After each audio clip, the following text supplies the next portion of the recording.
നമസ്തേ. നാളെ തൈപ്പൂയം, സുബ്രഹ്മണ്യ സ്വാമിയുടെ പിറന്നാൾ ദിനം. സ്കന്ദായ കാർത്തികേയായ പാർവതീനന്ദനായ ച മഹാദേവകുമാരായ ശ്രീ സുബ്രഹ്മണ്യായതേ നമഃ. സുബ്രഹ്മണ്യ സ്വാമിയുടെ പിറന്നാൾ ദിനം തൈപ്പൂയം ഏറെ വിശേഷപ്പെട്ട ദിവസമാണ്. ഞായറാഴ്ച എന്നതിനേക്കാളുപരി ചന്ദ്രന് ഏറ്റവും പക്ഷഫലമുള്ള ദിവസം കൂടിയാണ്. ആ ദിവസമാണ് തൈപ്പൂയം വന്നിരിക്കുന്നത്. നിങ്ങളുടെ എല്ലാവരുടെയും ആഗ്രഹ നിവർത്തിക്കായിട്ട് ചെയ്യാൻ ചില ചെറിയ ചെറിയ കാര്യങ്ങൾ ഇത് ഭംഗിയായി ചെയ്തു കഴിഞ്ഞാൽ 100% നിങ്ങളുടെ പ്രാർത്ഥനകൾ ഭഗവാൻ സ്വീകരിക്കുന്നതും ഫലത്തിൽ വരുന്നതുമായിരിക്കും. നാളെ ചെയ്യേണ്ടത് അതിരാവിലെ എഴുന്നേറ്റ് സൂര്യ നമസ്കാരമൊക്കെ കഴിഞ്ഞ് സൂര്യായ ഭാസ്കരായ അർക്കായ രവിയേ നമഃ എന്ന് ഭജിച്ചുകൊണ്ട് സൂര്യന് ജലം സമർപ്പിക്കുക. ഒപ്പം തുളസിക്ക് തീർത്ഥം സമർപ്പിക്കാം. ഇതൊക്കെ കഴിഞ്ഞ് നിങ്ങളുടേതായ നിത്യപ്രാർത്ഥനയും കഴിഞ്ഞ് ക്ഷേത്ര ദർശനത്തിന് ഇറങ്ങേണ്ടതാണ്. സുബ്രഹ്മണ്യ സ്വാമി ക്ഷേത്രത്തിൽ സന്ദർശിച്ച് അവിടെ ഭഗവാൻ ഏറെ ഇഷ്ടമുള്ള പഞ്ചാമൃതം നേദിക്കാം, ഭസ്മാഭിഷേകം ചെയ്യാം, പുഷ്പാഭിഷേകം ചെയ്യാം, കുമാരസൂക്ത അർച്ചന ചെയ്യാം.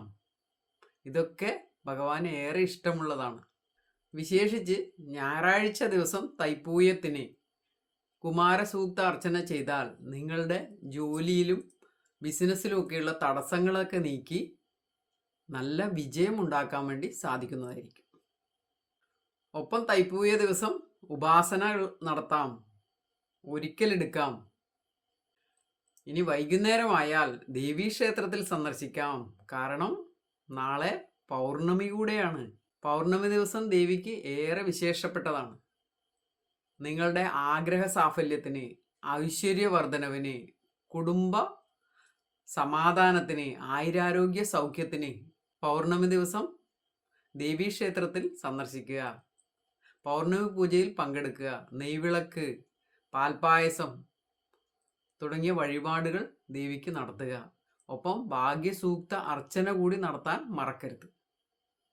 അപ്പം നമ്മുടെ കുടുംബത്തിൻ്റെയും ഐശ്വര്യാർത്ഥം തീർച്ചയായിട്ടും ദേവീക്ഷേത്രത്തിലും സന്ദർശനം നടത്താൻ മടിക്കരുത്. അതോടൊപ്പം വീട്ടിൽ നെയ്വിളക്ക് കത്തിക്കാമെന്നല്ല, നെയ്വിളക്ക് കത്തിക്കണം. വിശേഷാൽ ദിവസമായതുകൊണ്ട് 5 തിരിയിട്ട നെയ്വിളക്ക് കത്തിക്കുക. 5 തിരിയിട്ട നിലവിളക്ക് കത്തിച്ച് വെച്ച് മുന്നിൽ ഒരു ഗ്ലാസ് നിറയെ വെള്ളം കൊണ്ടുവയ്ക്കുക. എന്നിട്ട് അവിടെ ഇരുന്ന് ലളിതാ സഹസ്രനാമം പാരായണം ചെയ്യുക. ചെയ്തതിന് ശേഷം ആ വെള്ളത്തിലേക്ക് നോക്കി ദേവിയോട് അപേക്ഷിക്കുക, നമ്മുടെ ആഗ്രഹം എന്താണോ അത് നടത്തിത്തരണമെന്ന്. ശേഷം ആ ഗ്ലാസും വെള്ളവും പൂർണ്ണചന്ദ്രനെ ദർശിക്കുന്ന രീതിയിൽ ജനാൽക്കൽ വയ്ക്കുക. രാവിലെ എഴുന്നേറ്റ് ആ വെള്ളം കുടിക്കുക, കുടുംബാംഗങ്ങൾക്കും നൽകുക. അങ്ങനെ ചെയ്താൽ നിങ്ങളുടെ ആഗ്രഹങ്ങൾ പൂർത്തീകരിക്കപ്പെടുന്നതായിരിക്കും. പ്രത്യേകം ഓർക്കുക, നാളെ ഞായറാഴ്ചയാണ്, പൗർണമിയാണ്, തൈപ്പൂയമാണ്.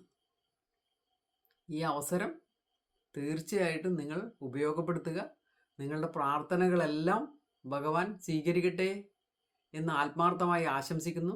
എല്ലാവരെയും അമ്മ മഹാമായ അനുഗ്രഹിക്കട്ടെ.